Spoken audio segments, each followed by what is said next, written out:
Está valendo a partir de agora mais um episódio do nosso canal do YouTube Tarciso Manso Convida. Hoje fora do estúdio, na verdade, nós estamos aqui na sede da Cúria Diocesana, na bonita Franca do Imperador.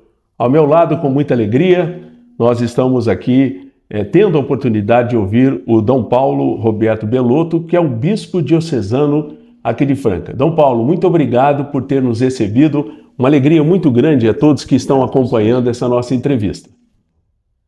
Eu queria inicialmente saber do senhor o seguinte, De imediato, a questão da escolha do Papa, que esse é um tema que chama a atenção de todo mundo, Nunca se viu na história recente, é claro, com o desenvolvimento dos meios de comunicação, um assunto que tenha despertado tanta atenção. A avaliação da escolha do novo Papa veio ao encontro daquilo que a Igreja professa hoje, na opinião do senhor? Minhas saudações, Tarcísio, também todos vocês que nos acompanham. Primeiramente foi uma surpresa, mas uma grata surpresa. É o Espírito que age, que ilumina, que iluminou os nossos cardeais na eleição do Papa Leão XIV.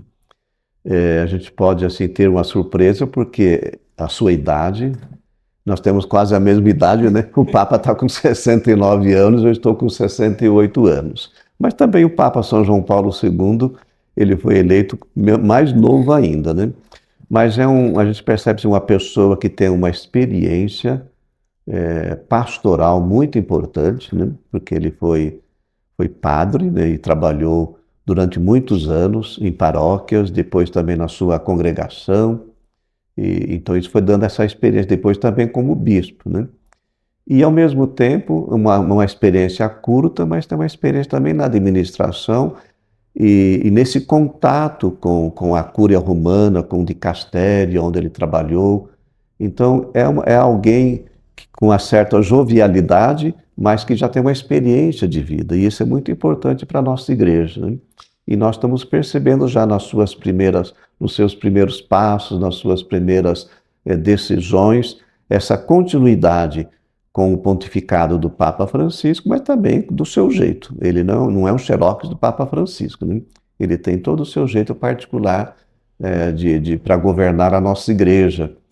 A sua influência agostiniana também ela é muito importante, Porque isso traz toda uma carga de experiência nesse trabalho tão importante que ele está já realizando na nossa igreja.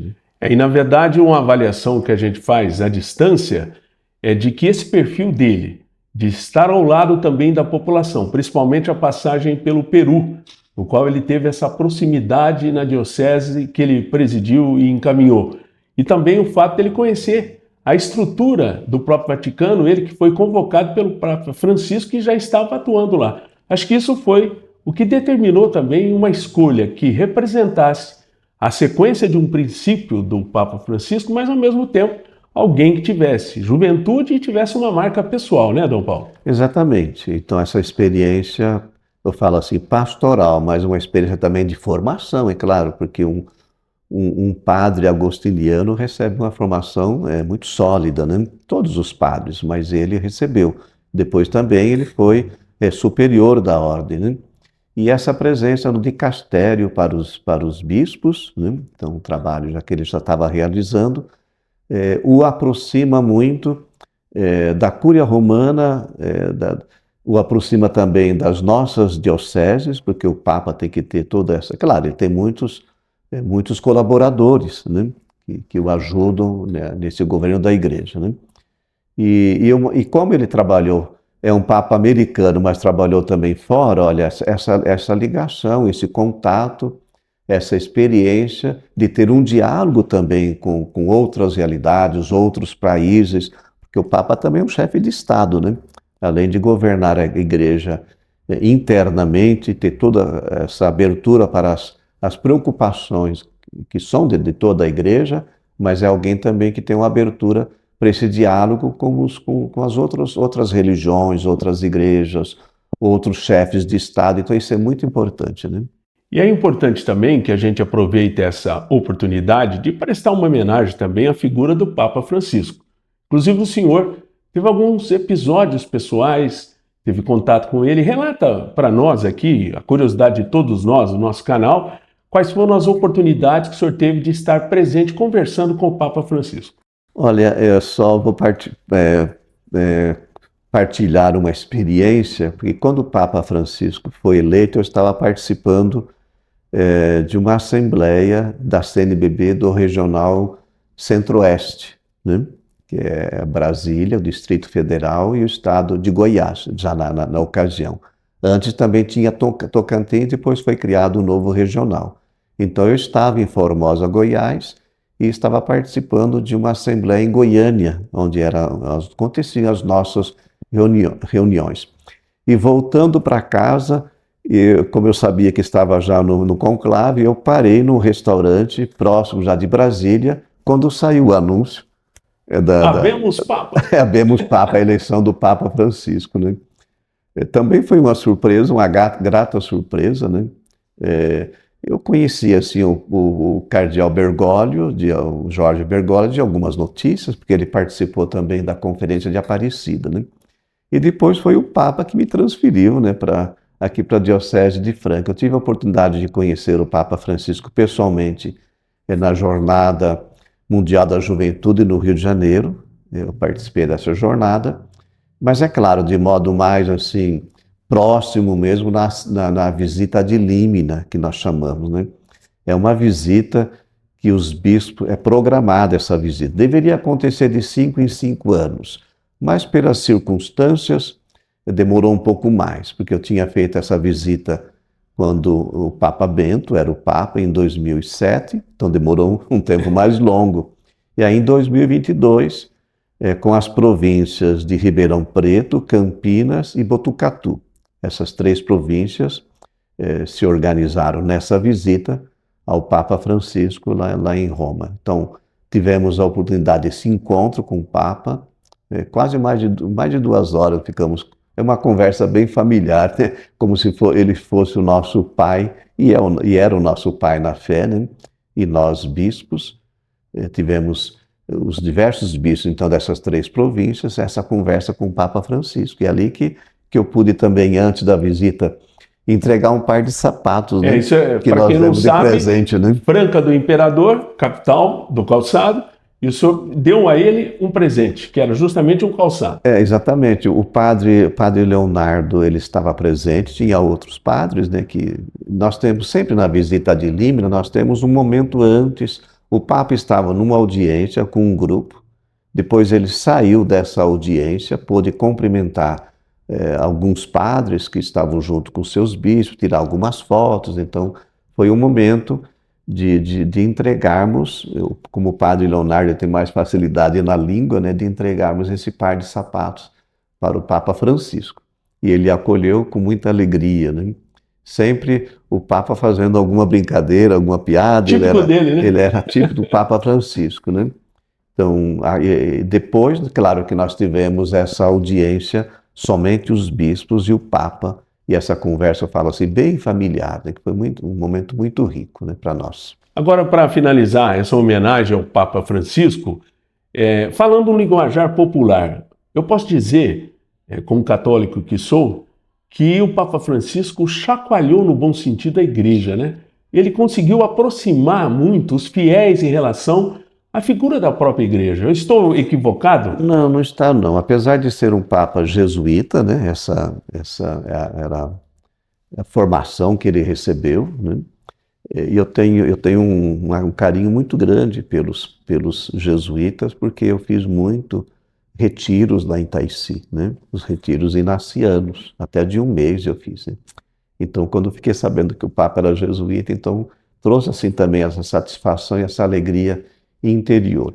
Então, apesar de ele pertencer também a uma congregação histórica que nós temos, né? Ele foi um Papa também que, quando bispo e cardeal, tinha uma proximidade muito grande com o seu povo lá na Argentina, Buenos Aires, né? Fez um trabalho pastoral belíssimo, né? Então esse contato, ele fala, esse cheiro das ovelhas que ele já tinha e pediu para todos nós, né?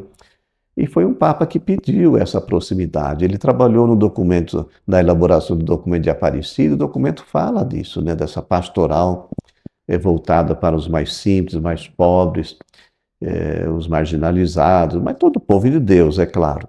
Mas ele tinha essa experiência e ele pediu isso para os bispos, para os padres, né, para diáconos, para todas as nossas lideranças, que na nossa organização pastoral tivéssemos sempre essa preocupação com os mais simples, os mais pobres, né? Aproveitando o gancho, para quem não conhece bem a estrutura, Dom Paulo, com o seu conhecimento e a sua propriedade, diga para nós essa questão de congregações, jesuíta, agostiniano, como é que é o conceito dessas congregações? Então, na história da nossa igreja, nós temos o que nós chamamos os padres diocesanos, né, que são formados por padres, diáconos, né, e outras lideranças. Eles são ordenados para uma determinada diocese. Não significa que um padre desse não possa fazer uma experiência também missionária numa outra região, às vezes estudar fora ou tá numa outra diocese, mas normalmente eles são ordenados para trabalhar naquela diocese. Então, os seminaristas e os padres formados na diocese de Franca, né, estudam com os seminaristas de Ribeirão, mas eles são ordenados para trabalhar nas nossas paróquias, nos serviços e pastorais da nossa diocese. Mas na história da igreja foram surgindo assim muitos carismas, muitas congregações, alguns carismas, algumas congregações ou institutos mais antigos, algumas ordens, né, mais antigos, como os agostinianos, né? Nós temos até a ordem de Santo Agostinho, muito antiga, mas depois surgiu também os recoletos, que tem casa aqui em Franca, mas os franciscanos, dominicanos, salesianos, né? Enfim, são várias famílias masculinas e femininas também. Nós temos muitas femininas. Para vocês que nos acompanham, que são aqui da nossa região, talvez fica mais próximo, mais fácil vocês entenderem. Na nossa diocese de Franca, nós temos a Ordem de Santo Agostinho, né, os recoletos, aliás, né? Então, é uma congregação. Depois nós temos a Ordem dos Frades Menores, os franciscanos. Temos os padres salvistas também. Temos os Pobres de Jesus, que é uma fundação brasileira, né, um instituto que ainda está para ter um reconhecimento oficial da igreja. Então, são essas famílias. E temos as famílias também, que vocês conhecem, feminina, o Instituto Jesus, Maria José, né? Depois tem, em São Joaquim da Barra, as irmãs salvatorianas, né? Aqui em Franca já tivemos também as irmãs de São José de Chambéry. Depois tem as irmãs Pobres de Jesus. E também tem alguns institutos, né, de irmãs, a gente fala assim, mais vinculados à própria diocese, mais à vida, são leigos e leigas consagrados. Então são essas famílias que nós temos. É uma riqueza, uma beleza que nós temos. Além então, dos padres diocesanos, temos também essas experiências. São padres e irmãos também dessas congregações, masculino e também feminino, né? Agora, Dom Paulo, com essa nova situação da igreja, com o seu chefe supremo atuando, na opinião do senhor, como o senhor sinaliza qual seria a dificuldade, aquilo que pode ser o grande desafio para o novo Papa? Olha, não só para o novo Papa, mas também para toda a igreja, né? Eu acredito que nós estamos vivendo uns momentos assim um pouco difíceis da nossa história, mas é o nosso momento. Que com discernimento, com diálogo e abertura, nós temos que trabalhar em comunhão, né? Ter esse diálogo, essa abertura. Nós temos muitos conflitos, por exemplo, né? Muitas guerras. E o Papa Francisco foi alguém que sempre levantou a bandeira da paz. Então, o Papa Leão XIV, com certeza também, já está levantando essa bandeira da paz, né? De procurar a solução ou as soluções de tantos conflitos, né? A guerra é sempre um mal, a guerra é sempre um mal, a guerra nunca fez bem, né? Então, como Igreja Católica, Jesus Cristo também tinha essa bandeira da paz. É uma preocupação do Papa, né? E ele poderia ser um eventual mediador disso? Pela sua força espiritual, isenção e outros aspectos? Como é que o senhor vê isso? A gente vê que sempre a voz do Romano Pontífice, né? Foi a voz do Papa Vamos pensar nos últimos papas, né? São João Paulo II, Papa Bento, Papa Francisco. Então, o Papa Leão também vai continuar nessa mesma linha, né? Então, de ser um sinal, né? O que nós queremos é a paz, a igreja quer a paz. Então, esse sinal para procurar essa tentativa de diálogo, né? Às vezes há muita intolerância, muita violência, né? Depois, também, além então dessa preocupação, é claro, nós temos a preocupação com os mais pobres, né? Os mais frágeis, né? Preocupação com as crianças, com a nossa juventude, com os idosos, né? Com as pessoas de rua, os migrantes. O Papa Francisco também tinha uma preocupação muito grande com os migrantes, né? Que saem dos países e vão para outros países, justamente por causa desses conflitos.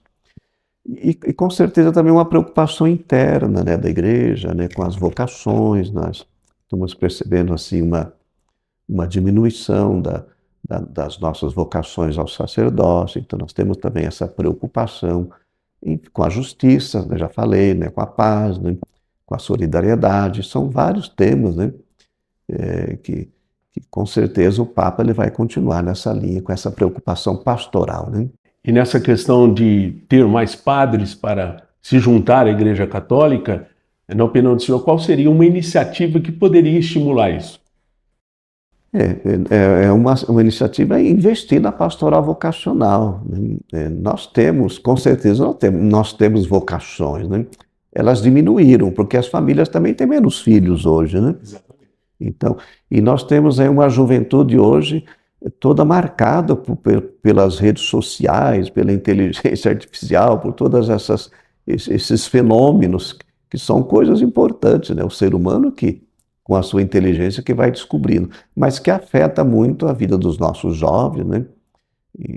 Então, nós temos que investir muito na pastoral vocacional e na formação dos nossos futuros presbíteros e numa formação permanente também com os padres que aí estão, né? Às vezes tem algumas desistências, mesmo daqueles que já se ordenaram.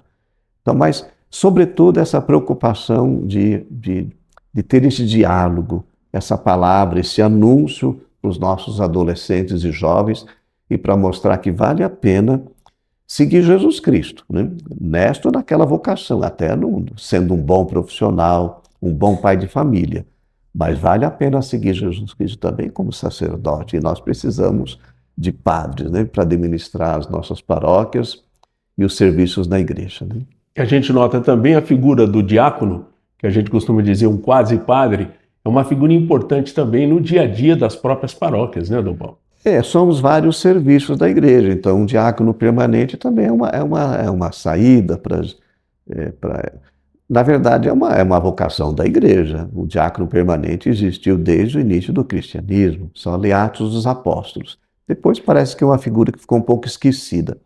Mas com o Concílio Vaticano II, as nossas dioceses estão redescobrindo de novo esta vocação. E na Igreja de Franca nós temos como que um homem casado, né, bem casado, que tenha uma estrutura familiar estável, como que ele pode ajudar muito numa paróquia, nos diversos serviços, né? Então, o diácono permanente. Mas também as nossas lideranças, leigos e leigas, né? É bom lembrar que o bispo não é dono da diocese, né? Ele administra, ele é o primeiro responsável. O padre também não é dono de uma paróquia, ele é o responsável, ele que administra. E ele deve contar, né? Nós contamos com a presença também dos leigos e leigas. Quantos homens e mulheres também...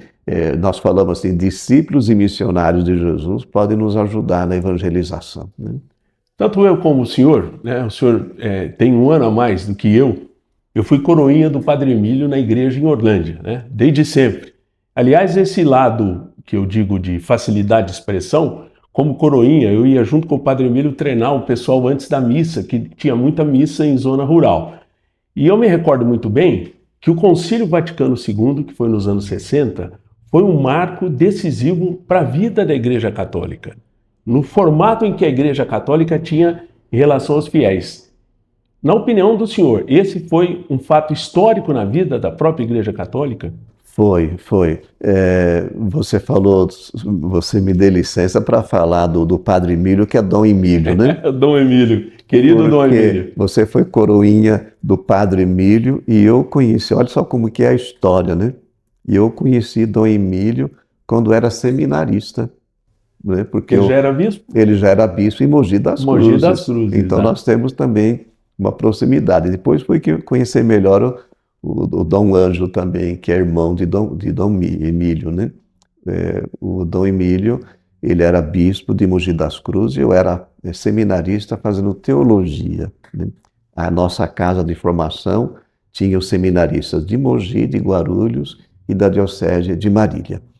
Olha, você falou, viu, Tarcísio, você falou uma coisa muito importante. O Concílio Vaticano II, de fato, foi um marco na história da Igreja, né? Com seus diversos documentos, que são uma joia rara da nossa Igreja, né? E essa abertura para a vocação universal à santidade, né? Todos nós, Papa, bispos, vamos falar as vocações ordenadas, né? Padres, depois diáconos, seminaristas, consagrados e consagrados, fiéis leigos e leigos, todos nós somos, essa expressão que a gente mais usa hoje, somos discípulos missionários de Jesus Cristo, né? Então, a nossa primeira vocação é o batismo. Essa é a vocação fundamental, que abre as portas para a Igreja, né? Então, o Concílio Vaticano II, ele procurou dar muito valor a essa vocação batismal, né? Fonte de todas as outras vocações. Então, a presença do leigo e da leiga na história da nossa Igreja e hoje, né, exercendo funções, tarefas, vocês me permitam lembrar alguns serviços, por exemplo. Um bom catequista, uma boa catequista, às vezes nós temos mais mulheres catequistas, né? Um bom ministro da Eucaristia, né? Alguém que ajuda na liturgia. Depois também nas diversas pastorais, nos diversos movimentos, e muitos movimentos surgiram, Tarcísio, dos leigos, né? Na história da nossa Igreja. Então, como vocês são importantes para nos ajudar na evangelização, né? Claro, o bispo tem a sua vocação, o padre tem a sua vocação, o diácono permanente também tem o seu papel, o seu serviço na igreja, mas nós contamos muito e muito com a presença de vocês, leigos e leigas, nas diversas atividades pastorais, né? Meus amigos, encerrado esse capítulo que nós analisamos aqui, o papel da igreja, o momento da igreja, é importante agora que nós foquemos na realidade da nossa diocese. Dom Paulo Roberto Bellotto, descendente de italiano, né? Aliás, neto de italiano, Dom Paulo? Exatamente, o pai do meu pai era italiano. Veio criança para o Brasil, né? Depois, os pais da minha mãe, eles eram filhos de italianos, né? Tanto a descendência, tanto de parte do pai e da parte da mãe, é de italianos. Seu Guaristo e a Dona Benedita, seus papais. Adamantina, o senhor ficou no campo até 17 anos, uma vida rica nesse sentido, né? Na zona rural até os 17 anos. Conte para nós essa sua infância. Os meus pais se casaram em Presidente Bernardes, né? Meus pais, meus tios. Depois o meu avô comprou uma propriedade em Adamantina, né? Adamantina pertence à Diocese de Marília, próximo já a Presidente Prudente, também caminho para o Mato Grosso, né? Uma cidade hoje com 35 mil habitantes, né? E eles foram formar lavoura nessa cidade adamantina, numa propriedade. E lá fizeram as primeiras plantações, a plantação de café. Então, meus pais já eram casados, né? E morando nessa propriedade rural, eles eram proprietários, foi ali que eu nasci. Quantos irmãos? Em 1957, já tinha 3 irmãs, né? 2 irmãs mais velhas, que nasceram ainda lá, uma delas nasceu, as 2 que nasceram em Presidente Bernardes, mas já eram crianças para Adamantina. E um irmão, né? E eu sou o caçula da família. O caçula. Rapinha do tacho, então, como a gente costuma brincar. Eu sou caçula, mas já estou com 68 anos. Os meus pais já são falecidos. Mas eu nasci, então, na zona rural, e ali, quem nasce na zona rural tem que trabalhar desde cedo, né? Então, na lavoura de café.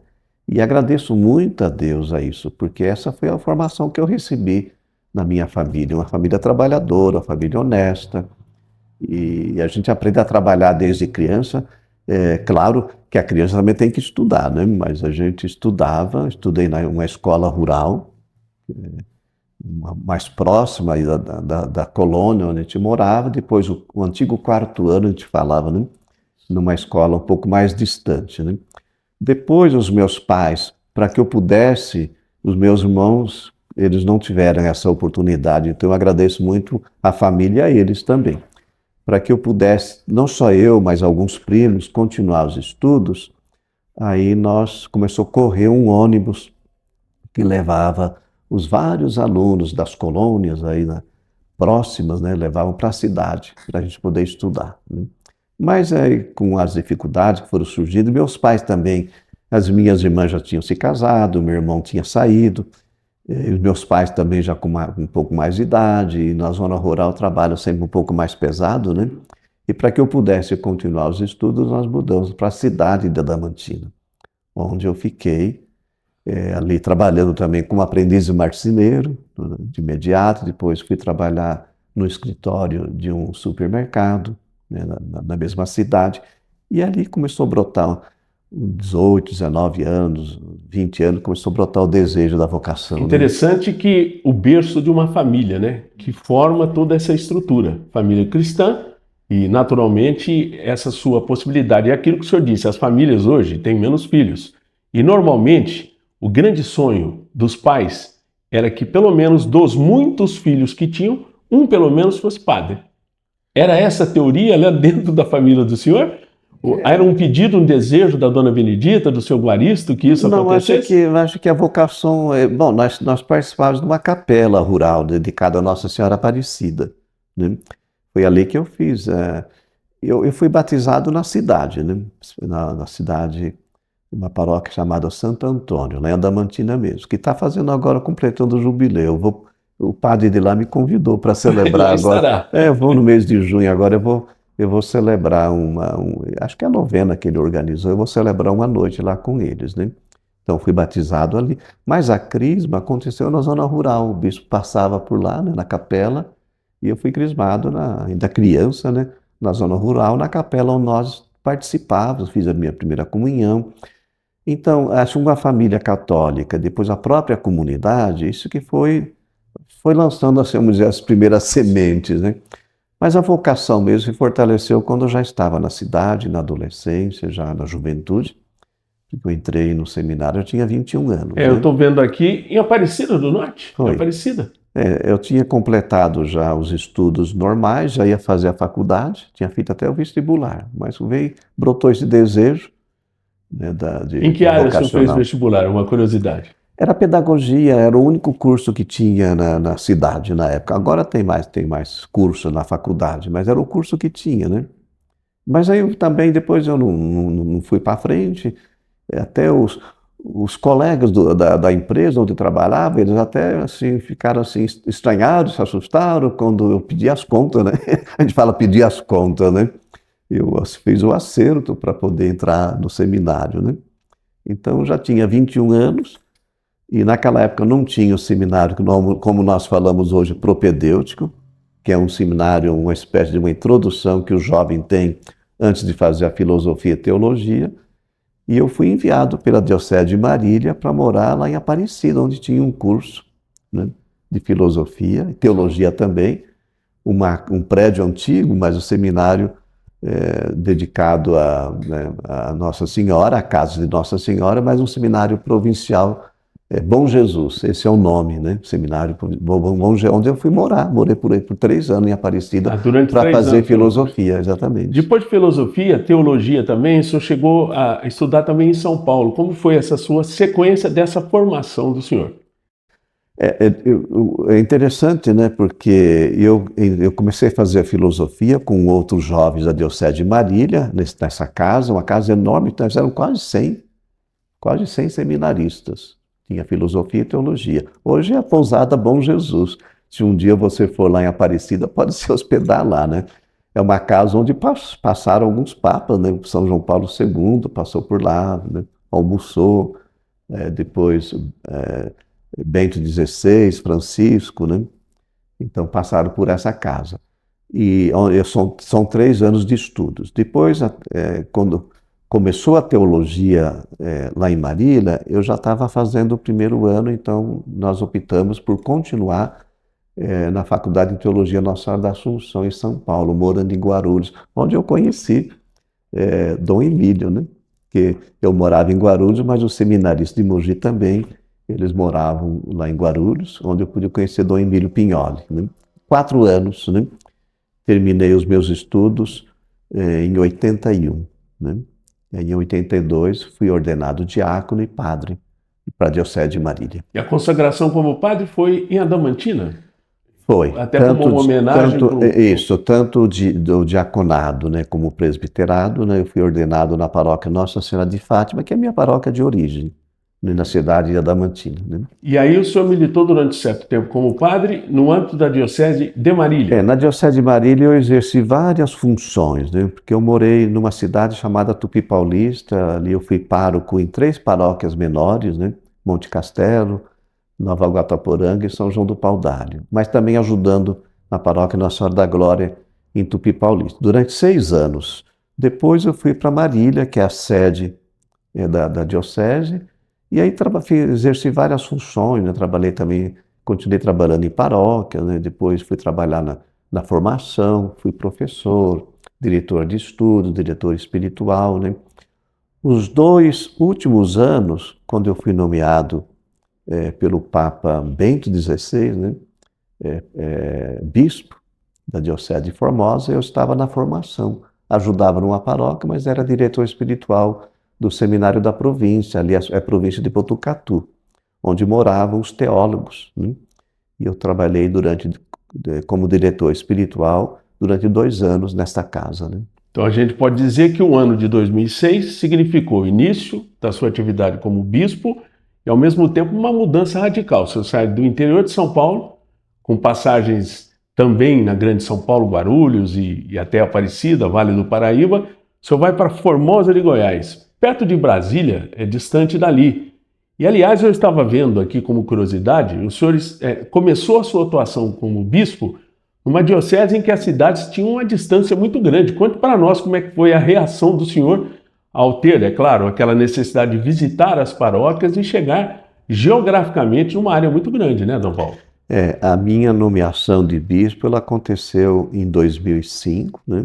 Mas nós temos um tempo, sempre quando o Papa nomeia um padre para exercer, para ser ordenado depois bispo, né, para exercer o episcopado, ele tem um tempo de preparação, pelo menos 3 meses, né? Então eu tive todo esse tempo, mês de dezembro, de janeiro, e a minha ordenação foi em fevereiro, né? No início de fevereiro. O bispo ele já é nomeado, ou o padre é nomeado bispo para uma determinada diocese. Então eu já fui nomeado para a Diocese de Formosa, Goiás. A Diocese de Formosa, ela era na ocasião igreja irmã da Diocese de Marília. Então eu já tinha ido 2 vezes até esta diocese, até Formosa, Goiás, para fazer um trabalho missionário, em 2 ocasiões. Um trabalho, sim, bem limitado, mas eu conhecia vagamente, né? Apenas para que todos saibam, o que significa Igreja Irmã? Igrejas Irmãs é um projeto que surgiu no Regional Sul, né? E outros regionais também. São igrejas do estado de São Paulo que assumem um compromisso com uma igreja mais pobre, ou do Centro-Oeste, ou do Nordeste, ou do Norte do país, né?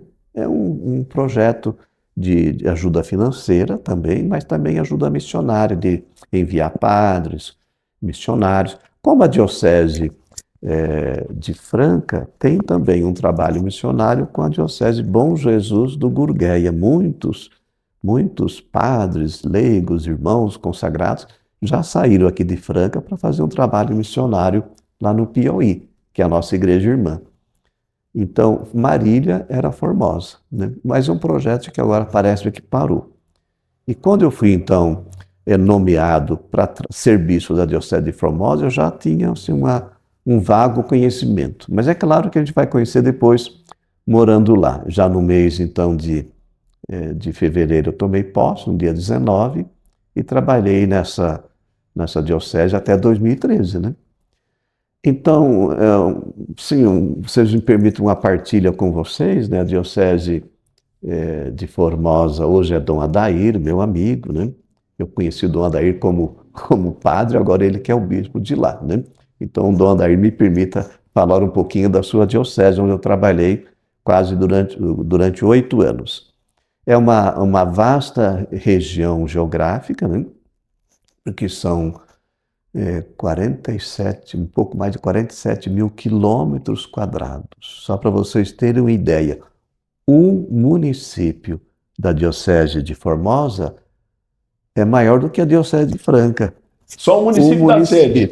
Lá são 16 municípios, né? Só um município. Então, são 10 cidades acima de 200 quilômetros da sede. Então, é uma área assim missionária ainda.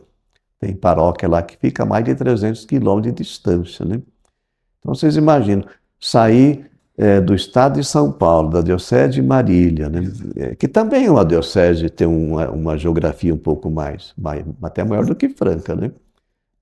Em distâncias, mas assim, o que me assustou um pouco foi isso. Primeiro, ser bispo, né? Ser padre para ser bispo, então é uma experiência diferente, é um desafio. A gente vai aprendendo com o tempo. Foi muito bem acolhido lá, principalmente pelos sacerdotes, né? Pelos consagrados, por todo aquele povo. E é uma experiência que me ajudou muito, muito rica, né? Fiz assim várias visitas pastorais, né? A gente procurava sair e ficar quase uma semana, né, numa determinada paróquia, distante, a 150, 200, quase 300 quilômetros, né? Então a gente marcava já alguns dias para poder fazer esse trabalho. É claro que o bispo fica mais na sede, mas também tinha que fazer esse trabalho, né? Celebrar crismas, as festas dos padroeiros, festa do divino, que é muito forte lá. Irmãos, só para vocês terem uma ideia, tem capelas lá rurais que fica a 100 quilômetros da paróquia, 50 quilômetros, 80 quilômetros. Então, um trabalho missionário que os padres têm que fazer. Mas é o povo de Deus, né? E eu tive, assim, muitas lições, um grande aprendizado e um carinho muito grande por essa diocese, como tenho também por Franca, né? 2013 apareceu Franca. Alguma relação anterior em relação à Diocese de Franca ou não? Como surgiu? Eu me lembro vagamente que acho que uma vez, saindo de São Paulo, eu estava em Goiás, né, em Formosa, Goiás, e eu vim à Diocese de Marília. Não me lembro agora se foi apenas uma visita que eu estava fazendo da família ou se eu fui participar de um evento. Acho que eu fui participar de um evento lá em Marília. E saindo de Marília, nós passamos por Franca para ir até Sacramento, se não me engano. Acho que é Sacramento. Minas Gerais, perto da divisa São Paulo e Minas. Uma cidade bonita. Mas eu fui mais para frente um pouco ali. Araxá? Araxá, agora me lembro. Conheço bem a região. Araxá, porque um padre que veio junto, ele morou em Araxá. Então ele tem famílias conhecidas lá. Nós pousamos em Araxá para continuar depois o caminho até Formosa. E eu passei por Franca, mas já era quase à noite, a única vez. Mas de repente o senhor chegou aqui na cidade de Franca, onde nós estamos gravando a matéria, e começou esse seu trabalho pastoral.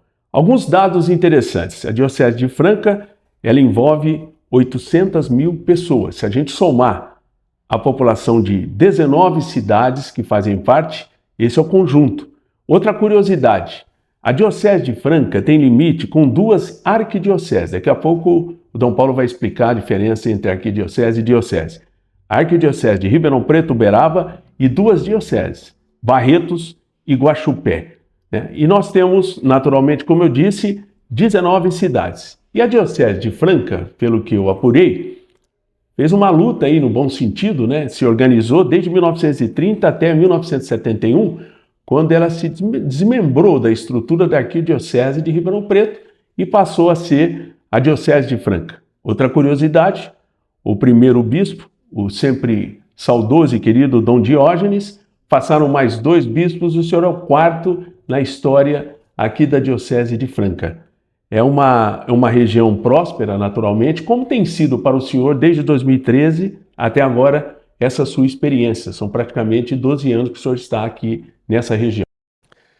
Também eu agradeço muito a Diocese de Franca, porque eu fui muito bem acolhido aqui, né? Na época, Dom Diógenes era o bispo emérito, mas estava vivo ainda, pude conviver com ele durante alguns anos. Depois também acolhido pelos sacerdotes. É claro, quando a gente sempre chega, há sempre uma apreensão, uma preocupação, né? Mas o que me ajudou é já ter tido feito uma experiência como bispo, né, na Diocese de Formosa, Goiás. Então isso ajuda muito. Eu já tinha experiência de trabalhar com os sacerdotes, né, com a formação, com os consagrados, com o povo de Deus. Visitas pastorais, celebrações, né, trabalho de cúria, né, porque quando você inicia, principalmente esse trabalho administrativo, ele é muito complexo, né, numa cúria, né? Trabalho na parte da economia, da diocese, tá? Então eu já tinha essa experiência e isso ajudou muito, né? E depois aqui também já tinha um caminho feito, né? A diocese já tinha uma história. Dom Diógenes, de saudosa memória, né? Tinha um carinho especial por Dom Diógenes, né? Porque eu convivi com ele e nunca interferiu em nada, né? No trabalho que eu fazia. Era um conselheiro. Uma presença paterna, né? Então ele fez um bom trabalho. Depois também, é claro, Dom Caetano, Dom Pedro, né? E os padres. Então, essa história da Diocese de Franca, já quase que constituída, né? Através da criação das paróquias, pastorais, movimentos, os diversos serviços que nós temos. Uma cúria já organizada. Então, isso ajudou muito, né? Então, isso ajudou. Eu simplesmente continuei os trabalhos que já tinham assim, um caminho que foi feito, né? Um bom caminho que tinha sido feito, né? E quando a gente chega numa diocese, então, a minha primeira preocupação é conhecer bem o local, conhecer os padres, os diáconos, os seminaristas, conhecer a cúria, os nossos funcionários, os trabalhos de administração. E eu procurei já fazer uma visita pastoral, né, no início. O que é uma visita pastoral? É quando o bispo vai até uma determinada paróquia e ele fica lá alguns dias, junto com o padre mesmo. Ele mora na paróquia, né? Como aqui é tudo muito próximo, então não precisa de mais dias, né? Então ele fica lá junto com o padre para conhecer bem aquela paróquia, conhecer a cidade, né? Porque nós temos uma cidade grande, que é Franca, com mais de 350 mil habitantes, mas nós temos também depois os outros municípios, né? E na visita pastoral, além desse trabalho interno de igreja, a gente procura visitar escolas, hospitais, repartições públicas, uma Câmara Municipal, Prefeitura, essa presença da igreja, a presença do bispo. Então, é o primeiro trabalho que foi feito, né? Depois nós realizamos um trabalho muito bonito na nossa diocese, que nós falamos de missões populares. Quando a diocese foi, né, estava fazendo aniversário, nós fizemos um trabalho muito importante de organizar todas as nossas paróquias, preparar as lideranças para esse trabalho missionário, de visitas às famílias, ao comércio, às repartições públicas, escola, enfim. Então, foi um trabalho muito importante. E dar sequência também, é claro, aos serviços que aqui já existiam, né? Nós tivemos que construir uma nova cúria, é esta que nós estamos aqui, gravando o nosso programa. Nós tínhamos um prédio muito bonito, né? Que foi uma antiga casa, né, dos agostinianos e também residência da catedral, mas não era um lugar assim, vamos dizer, prático, né?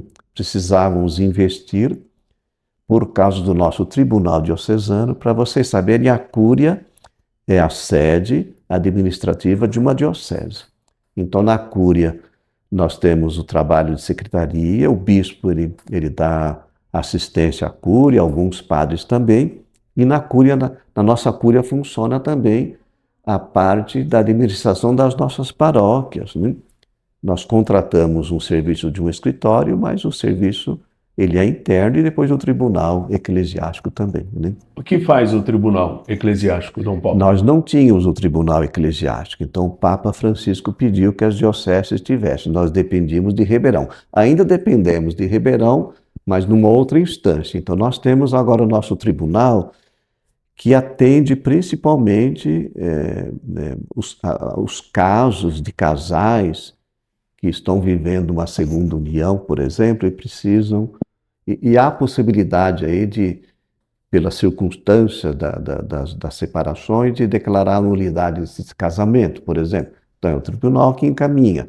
Depois as questões também canônicas ligadas à vida, ministério dos padres, dos diáconos e outras situações jurídicas que nós temos que encaminhar, é o tribunal que encaminha, né? E a parte de contabilidade jurídica também funciona na Cúria, né? Agora, para a gente não deixar de dar esse esclarecimento, a diferença básica entre uma arquidiocese e uma diocese. Sabemos que a arquidiocese é maior que uma diocese. Explique para nós como funciona. É apenas um título. A arquidiocese, ela é a sede de algumas dioceses, né? Agora foi criada a Arquidiocese de Rio Preto. Aliás, um dos primeiros atos do novo Papa, né? Exatamente. E o Dom Vilar, né, um amigo, bispo amigo, vai ser o primeiro arcebispo dessa arquidiocese. Pertencia à Arquidiocese de Ribeirão Preto. Então, nós temos, vamos dizer assim, eu vou tentar explicar com breves palavras para vocês entenderem, né? Nós temos as dioceses, mais de 40 dioceses no Brasil. Depois nós temos os regionais, que um regional, por exemplo, do estado de São Paulo, engloba as dioceses do estado de São Paulo, que são mais de 40, né? Depois nós temos as províncias eclesiásticas. Então, uma província eclesiástica é a sede onde está a arquidiocese, né? A província, agora, no momento, a província eclesiástica de Franca, a sede é Ribeirão Preto, é a província eclesiástica de Ribeirão Preto, uma arquidiocese, que seria a sede de outras dioceses, né, do nosso Regional Sul 1. O que pertence agora à arquidiocese de Ribeirão Preto, como seu arcebispo, Dom Moacir? A diocese de Franca, a diocese de Jaboticabal e a diocese de São João da Boa Vista. O que pertence agora à nova sede da Arquidiocese de Rio Preto, que foi criada pelo Papa Leão XIV, né? A diocese, é claro, sede de Rio Preto, né? A arquidiocese agora, depois Barretos, Jales e Votuporanga, né? Então, a arquidiocese, ela é uma sede de uma sub-região, de uma província eclesiástica. Muito bem, partimos agora para a parte final dessa grande entrevista que estamos fazendo. Agradecemos mais uma vez ao senhor. Vamos falar de Orlândia. Orlândia tem duas paróquias, a São José, a mais antiga, e a Cristo Rei. Fez agora 25 anos, né? Temos lá os padres na São José, o padre Carlos e o padre Luizinho, e na Cristo Rei o padre Everaldo e o padre Mário. Como é que é a análise do senhor com relação ao momento da Igreja Católica focada na cidade de Orlândia? Bom, a cidade de Orlândia é uma cidade de referência para a diocese também, que é uma cidade um pouco maior do que as demais, as paróquias também. Então eu já tive a oportunidade de fazer as visitas pastorais, como eu já falei, a essas duas paróquias. Depois estar presente em diversas ocasiões, quando tem crismas, a festa dos padroeiros, né, que é Cristo Rei e São José, né? Então, por muitas ocasiões eu já pude ter essa presença lá em Orlândia. E depois o contato também, é claro, com os sacerdotes, com os diáconos que tem lá, né, com as lideranças. A cidade de Orlândia é uma cidade de um povo religioso, um povo acolhedor, né? E são duas paróquias grandes, vamos dizer assim, duas paróquias de referência e que está tendo um bom trabalho sendo exercido pelos padres que estão lá, o padre Carlos, o padre Luizinho, o padre Everardo e o padre Mário. Também os diáconos que estão lá. Depois também as diversas lideranças, diversos movimentos que estão presentes aí nessas duas paróquias, né? Assim, talvez no futuro, eu vou adiantar aqui, mas nós estamos dando passos Está fazendo um spoiler. Tranquilos, né? Mas não vão dizer que amanhã já o bispo já vai criar uma nova paróquia, né? Mas há possibilidade, pelo tamanho da cidade, pelo tamanho das duas paróquias, de pensar numa futura área pastoral, mas são coisas que nós vamos caminhar assim com calma, né?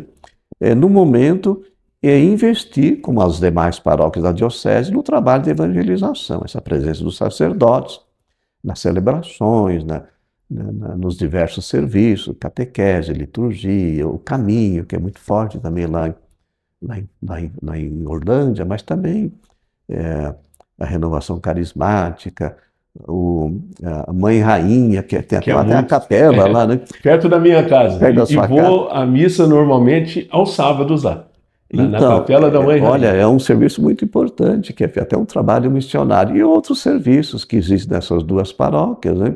E continuar com esse dinamismo, e rezar pelos nossos sacerdotes, para que eles estejam bem, em paz, e continuar na administração dessas duas paróquias.